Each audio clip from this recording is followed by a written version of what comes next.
Hey, Seminole State family, welcome to Research Rally Live. We are faculty librarians at Seminole State College of Florida. I'm Nicole. I'm Jason. Stop! And we want to spend the next 30 minutes doing research with you. We're about to search, sift, sort, and suss our way through several sources. As always, we want to hear from you in the chat, especially if you have a research question. But before we get into that, we'd like to plug something that's going on at Seminole State this week, and that is extended library hours at the Sanford Lake Mary campus right here. We are open till 10 p.m. Monday through Thursday this week, and then next week Monday through Wednesday, because Wednesday is what, gentlemen? It's finals party. It's finals party and the last day of classes, so we're not open next Thursday. We'll switch into like 8 to 4 p.m. hours, limited hours for the intersession. So again, if you want to hang out in the library, study, access our materials, get help from librarians. I know a few of those, and they're right here. The librarians from Sanford Lake Mary campus. Yep, that's us right here. And again, we're going to do some research right now. And Jason, how many students from the FYE courses are watching us right now? Well, Nicole, there's 875,344,375,465,222.5. Okay. So for all of those many people, and thank you, Jason, he's a numbers man here on the show. We want to make sure that you know like what a librarian is, and that like any class in the future that you have here at Seminole State, if you need research help, citation help, even if you have something different, but like you don't even know who to ask, a great person to ask is a librarian, because literally our job is what are we, Ross? Answering machines. Thank you. Yes, we answer questions. That is our training. That is our profession. So even if we can't help you, we will find the person that can answer your question or send you in that direction. So yeah. All right. Well, let's just get right into it, fellas. Let's just get right into it. Yes. Where's my little banner? Okay. So we pick a different topic every week. And even if it's like kind of like a non-academic topic, we always talk about, hey, like, could we turn this into a paper, a college paper? So is the gut health trend worth the hype? So have you heard of the gut health trend? Like, have you seen it I've seen it on Instagram a lot. I have all of my kombuchas. So yes, I've heard of it. Okay. Heard my other kombucha. All right. What about you, Ross? I mean, I have heard of gut health in the sense that I often have stomach issues. But I don't know. Yeah, I've talked to my doctor about it. Okay. All right. We got Fabiola. All right. And if you've been seeing the gut health trend on social media, let us know. Give us a shout out in the comments after you plug in your professor's name. So again, I always start with like a Google. Okay, so I did gut health. I did first search the gut health trend, and again, I've seen it on Instagram, and I'm seeing articles that are saying like, yes, like, do you feel overwhelmed by gut health trends? Gut health isn't just a wellness trend. So other people are thinking in this vein. So that gives me some kind of confirmation that I had the sense that it was like, again, like a trend. Like, is it really something that we should be worried about? Because is it just like people are talking about it and it's just like catching on? I've noticed a lot of gut health posts linked to products. Yes.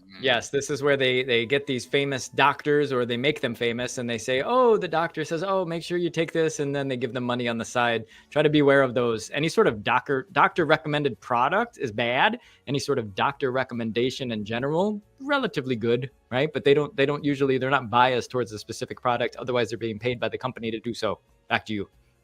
Yeah, and that could be the case. And we do talk a lot when we talk about investigating information sources. We talk about like what is the purpose of the information. We talk about bias. So we do want to pay attention to like who's creating the information we're accessing, whether it's for personal or school use. And then, considering like what might be the bias of that person. Are they selling a product? Are they paid by a doctor to support a product? That kind of stuff. So, all right. And then, so if I was like turning this into a paper topic because I was interested in it, I want to write about something I'm interested in. The professor gave me a choice. Before I go to the library search engine, which Ross has that pulled up, so we'll pop to his screen share in a moment or two. I will just look at a simple AI overview and look for other keywords, synonyms, meaning like a same type of term or related terms that I might want to bring to a more formal library search or to another Google search. And students, make sure to hop into the chat. We want to hear from you. Please engage. We'll ask you questions. And we're doing a hypothetical research question right now, all of us together in this online class here. Is the gut health trend worth the hype? What are the keywords? How are we searching for this? And let's take a look. Thanks, Nicole. Back to you. Yeah, so I've got digestive system, intestines, colon, okay. Digestion, digestive system. I've definitely heard this gut microbiome, and I'm like, yes. Presumably immune that's system. Always existed. Why are we just hearing so much about it now? I don't remember hearing a lot about that like 10 years ago, and Instagram still existed 10 years ago. Okay, and I've seen a lot of and let us know in the chat. Have you seen these connections between like gut health and mental health, like depression, anxiety? I'm like trying to sniff that out. Like, is that for real? That might be something I might want to search specifically in a library database. So again, I can just the simple AI overview. I'm getting some good keyword ideas. So Ross, let's pop your screen share up. Okay. Oh, remove, add to stay. Oh, sorry. She's giving us the instructions from her brain. Okay, there it is.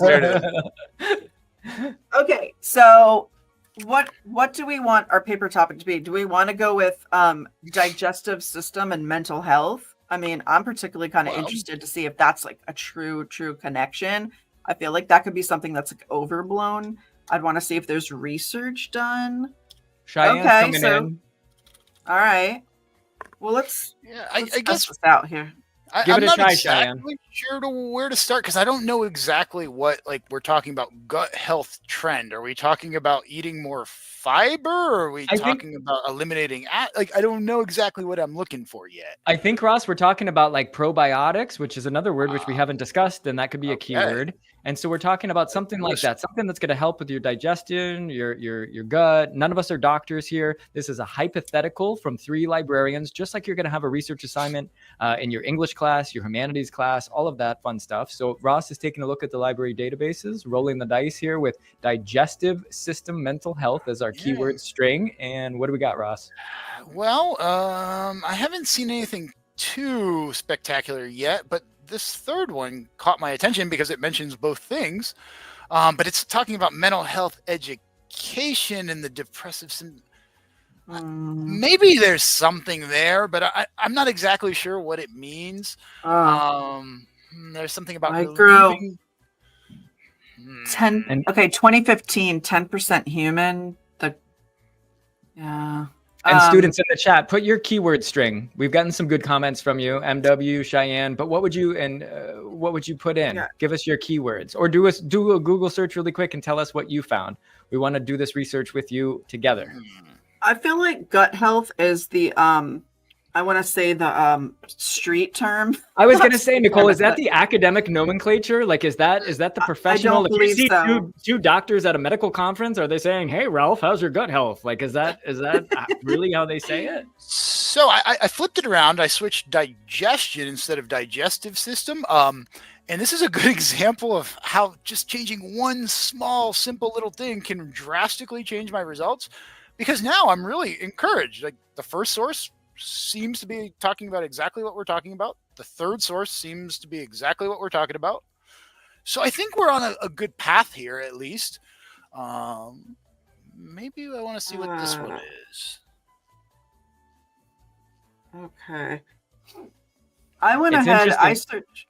Oh, go ahead, Jason. Oh, I was just gonna. I use Credo reference. That's one of our library databases. We put the link in the chat, and I put in gut, and everything other than what I thought would come up came up. So that's kind of what Ross was saying. Like sometimes you'll put a word in, it's like, oh, I'll just put in gut. No, it had the Peace Corps, Magna, Utah, newspapers. It had all these other things related to it. So typing in just the word gut isn't going to get us anywhere. I'm looking in the chat for some feedback. Okay. How would you go about researching this? Is the gut health trend worth the hype? Maybe just put in gut health trend and see what comes up. Maybe if it's a newspaper or a magazine. In fact, I'm going to try that. Students, go ahead and try that now. Gut health trend, and let's just see. Let's now, those MW mentioned that she thought that the link between like gut health and like mental health, she's seen that before, but she thought the connection seemed kind of loose, not really like solid. So I'm gonna pop my screen share up real quick. So what I searched, again, gut health being the street term, not the academic nomenclature, presumably. So when I search gut health, I'm searching it with quotations to search that phrase. And not just the two separate words. And depression's a more specific aspect of mental health, maybe to get something more specific. And I'm seeing like things that are for more popular consumption that might be based on academic research, but like this title is telling me it's made for the average everyday reader, not like written by academics for other academics. So if I really wanted to verify a strong link, I might want to go to academic literature. And in that case, what I'm thinking is presumably digestive system. Okay, what maybe like is more in the academic literature. I'm going to change out that phrase and see what happens. That was a good one there. Gastrointestinal health. Okay, let's see what we got. Okay, nice. So we have some other, we could do all, again, like we could switch these out.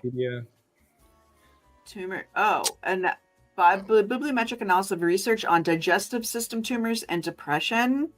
Okay. That's getting this there. Might be something that links it up. We haven't done this yet in this session, so I'm going to click on the title. Actually, Ross, you did. I think you clicked on a title, so you opened an item record like we're seeing right here.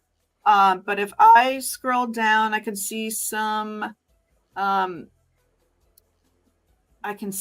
information, the basic description. Tumors of the digestive system pose a serious threat to human health due to their highly malignant nature. Depression is the most common psychiatric symptom of digestive system tumors.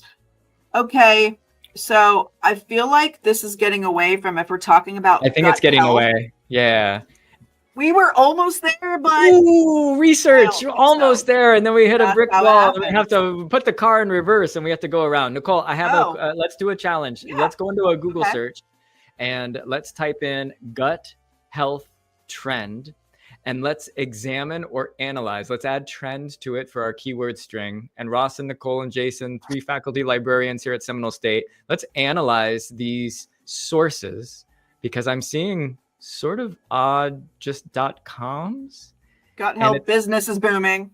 Okay. It's starting to feel like this is the money sign. I'm doing the international money sign. That gut health trend is kind of associated with foods that I'm purchasing, or I'm getting a medical supplements, a supplement or a trainer. And you guys tell me, I don't see, you want to look at your web domain, students. In the chat, tell us some web domains. I'll give you an example. .com. What does .com mean? We have a .gov, a .org, a .edu. And .com is going to traditionally be the most difficult to analyze and assess. Why? Because authority is constructed and contextual. So we want to look if it's a .com. Usually they're trying to sell us something. I'm doing the international money sign. And when I look back on that page, gastroenterology health partners, food navigator. Why are they all coming up in my Google search? Something called Taste Tomorrow. These are not credible, reliable sources so far, which is why we started in the library databases. So you want to make sure that and we stopped. We're at the bottom of the page. Nice News, Lee Health, ZenWise Health. I didn't see anything that had an academic journal, multiple doctors listed. So this is kind of scary, right, students and even librarians on the call. This is a little weird. We put in the keywords and we have a little AI thing on top. But now maybe, did we do gut health with no quotes, gut health trend, and see what the deal is? Because that is in the library catalog. I mean, yeah, let's see. That's the topic that our quote unquote professor gave us for this quote unquote class. We all have to do it together. So we might as well try that. And I don't know if we need the and depression.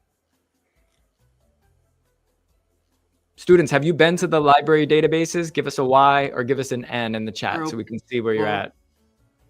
Yeah, let's get rid of those guys. Yeah, because it might not be that exact phrase. Immunity. Okay, 4,300 results. Look at number 2, friends. Dietary supplements. Well, it just keyed on health. Gut health trend at the very beginning. Prepared food from 2022. Ross, we have a few students who haven't been to the library databases, so this is a good workshop overview. Yeah. I want to see if there's any peer-reviewed journals that pop up for that. Okay, Microbiome Popular Press, a content analysis. Okay. So that might not be studying the actual connection, but just like revealing like what that trend is. Okay. But it is talking about it in the popular press. So that means I would think it's kind of leaning towards like the trends. Cool. And thank you to all the students for your honest feedback in there. I see a lot of N's. You want to make sure that you can get to the library databases from seminolestate.edu. You can either search for the word library up in the upper right-hand corner search bar, or you can put seminolestate.edu/library. And what we're looking at here is our search engine, Primo, and we see the results. It looks exactly like Amazon.com, right? You put something in, and on the left-hand side, you have your filters. So we're just narrowing down these filters. And what we're doing is we're analyzing this. You can see it's an academic journal. It has a volume number and an issue number. So many of you taking the IDS 1107 class, you're going to be asked to do something similar. What'd you get, Nicole? Well, retracted publication. I clicked on this one specifically because they took it back. I have never seen that in the library. What is that? They took it back. They say we're going to publish this information. We take it back. If you hover over that source, it says a retracted publication is a published paper in an academic journal that is removed from the journal because the publication contains flaws or erroneous data. Whoa. I really want to know more now. Yeah, they check themselves and see this happen, students. Like we're eggheads. We're getting geeked out about this. You're like, bro, I don't even know what they're talking about on this part. But this was published. They were published and then they brought it back out. They said, no, we actually, after further research, we found that there were flaws. This happens. And That's why scholarship is a conversation. Interesting. Yeah. And I wonder, you would have to wonder, students and librarians, what were the flaws? And when did they go back and check it? Did they hit submit on the publish button and then go, oh, let's check it now? Who knows? But if you're looking for the information, check the date. You want to have something current. If there's a volume number and an issue number, you're going to be taking, who's in the chat, give us a yes or a no. Who's doing the IDS 1107 class? And that's, you have the information literacy component. Give us a Y or an N. Basically, the assignment is you'll have to look up some information. You're going to have to cite the source, and you're going to have to let us know who the source is. What's their credibility? Why are they trustworthy? Why are they reliable? But I did find it fascinating, you guys, that we put in gut health trend into a Google search, and we just got not even bad results, but like those sources are highly questionable. No good. No bueno. Listen, I went back to my search, and instead of gut health, because I was like, I'm fixated on this. Can I find at least one article that seems like it might show a connection, a solid connection between the gut health and mental health?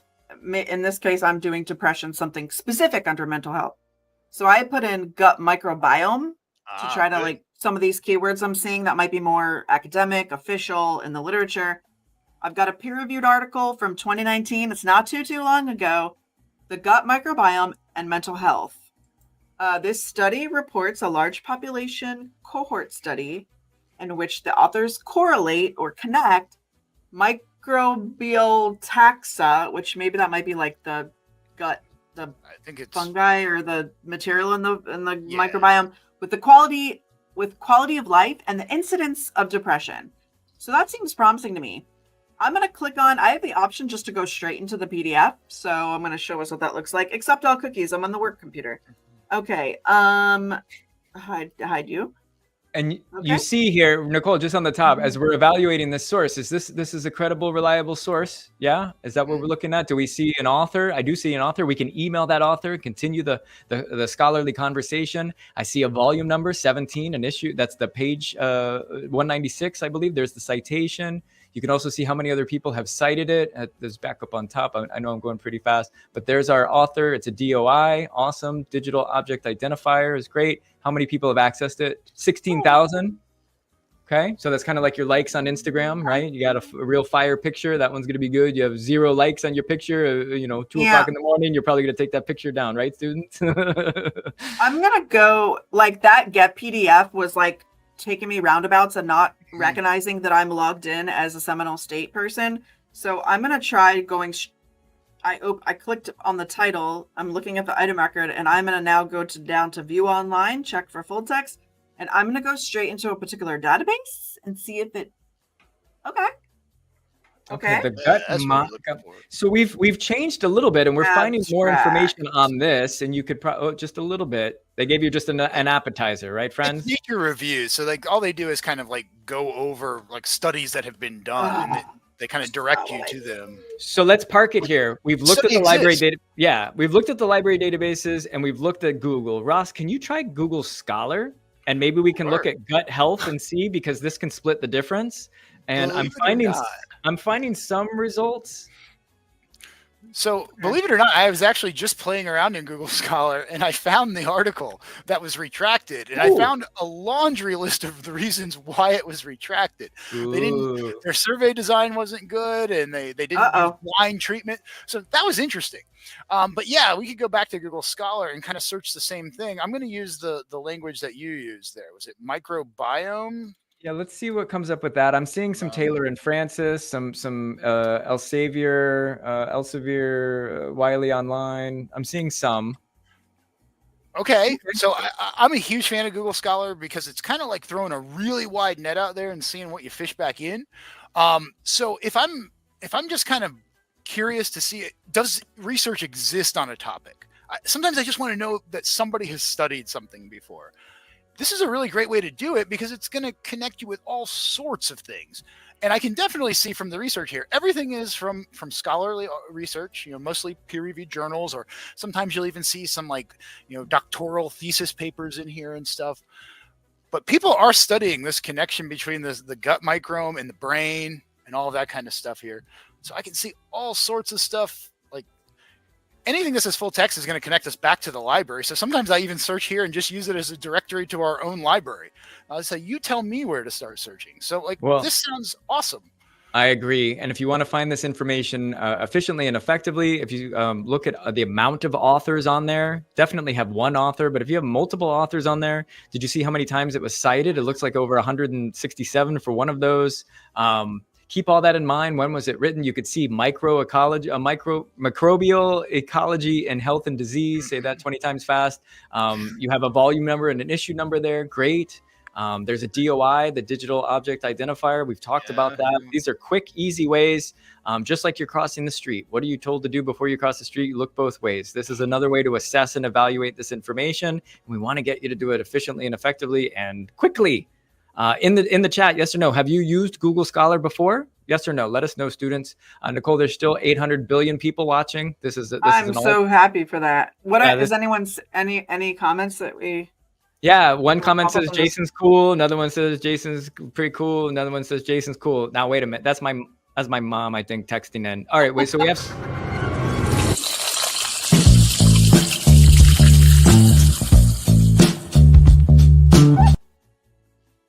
Worked one in. Okay. Hey, worked it in. All right. A couple of no's on Google Scholar, one yes. Anyway, check it out, students. Always want to check your assignment criteria and see what is required. Most of the time, it's going to be library databases, and I gave you that link. So please check that out when you can. There we go. Thank you. Shout out. Hey. So, okay. So where would we be at? We've done this for almost 20 minutes now. Would we be kind of having a little moment, right? As researchers, are we right where we're supposed to be? No, I think it's promising. Again, Ross confirmed that people are studying this far and wide. I think we might have to hammer down into, do we want to talk about gut microbiome, digestive system / gut health, and which type of mental health? Like, are we talking about depression? Are we talking about in women, children? I've seen a few things in adolescents, children. Now, I did find something very specific, and it's in our library search engine, but it's actually also behind an unpaywall.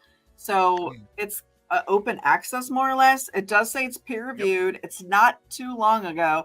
And I can see this language. I don't understand it. So I know it's very academic. It's very scientific. So this is like really an actual like studying that connection, and a link to depression and perimenopausal females. So I felt like this could be an example. I'm gonna click on it. Okay. So this article, through a scientific study on lab rats, has, which that's another conversation, but it has links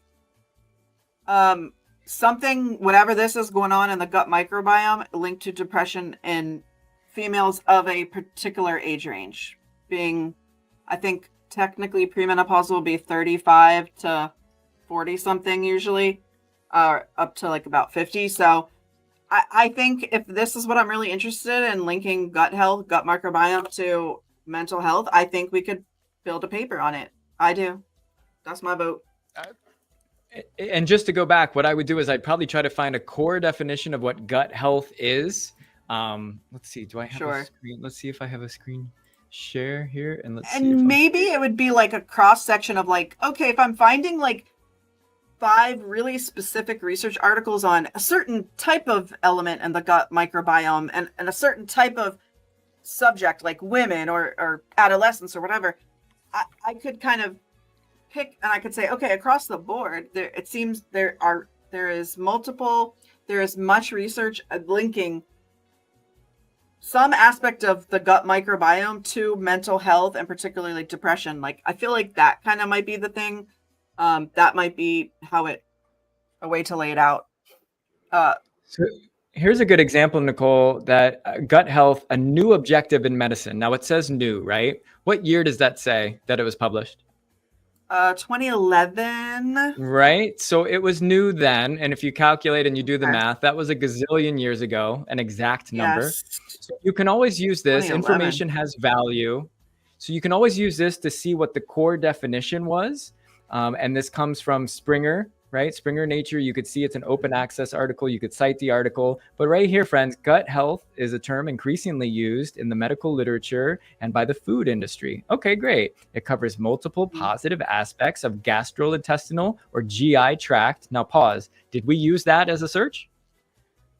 Somebody popped it in the comments, but I didn't do a search with that yet. So it could be another combo, right? Yeah. Another roll of the dice, such as the effective digestion and absorption of food, the absence of GI illness, normal and stable intestinal. We're getting into it here. There's the whole thing. Ooh. And as you scroll down, this would be a good foundation, Ross, because it's from. Oh, here's a picture. I'm a visual learner. This would give me good background information on a core definition of what this prompt is. Look, Jason, go back up to that helpful visual. Look, intestine, which is part of the, it has an arrow. It says signaling to the brain, serotonin, etc.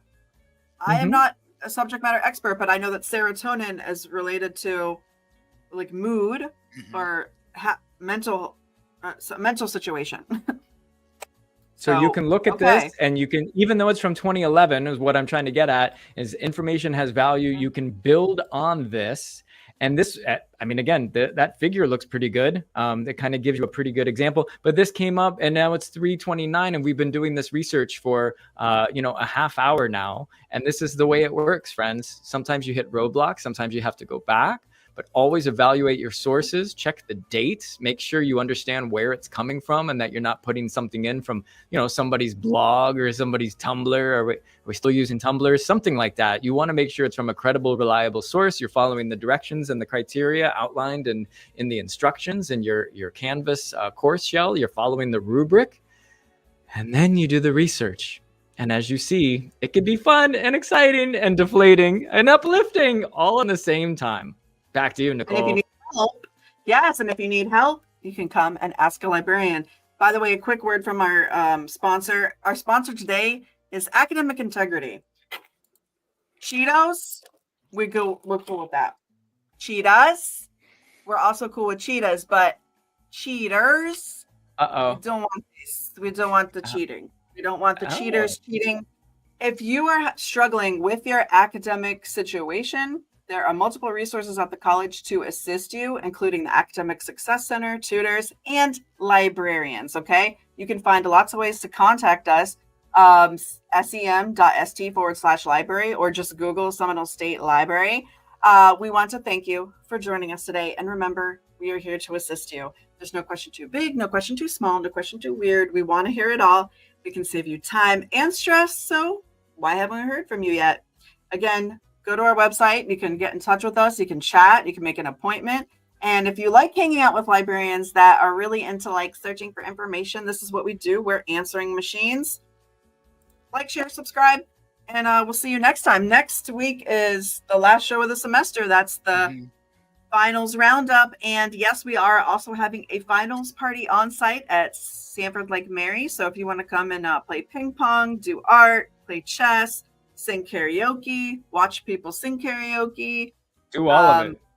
We will be doing all of that until what time, Jason? Till 10 o'clock, and you can get attendance credit, and you can come at 5 o'clock for dinner, and you can come and see a band of students who met at Nightbrary, and they're all going to perform live for you with a guitar and music and sound and drum and awesome. And go ahead and click the attendance link once. It's on your screen. Got you, Fabiola. Got you, Michaela. Got you, Sandra. And got you, Cheyenne. Everyone else who's on the call, please go ahead and click on that link. Just click it once. You do need to be signed in to Raider Connect. Thank you very much. Awesome. All right. Okay, bye. We'll see everybody next time. End stream. Play outro and end.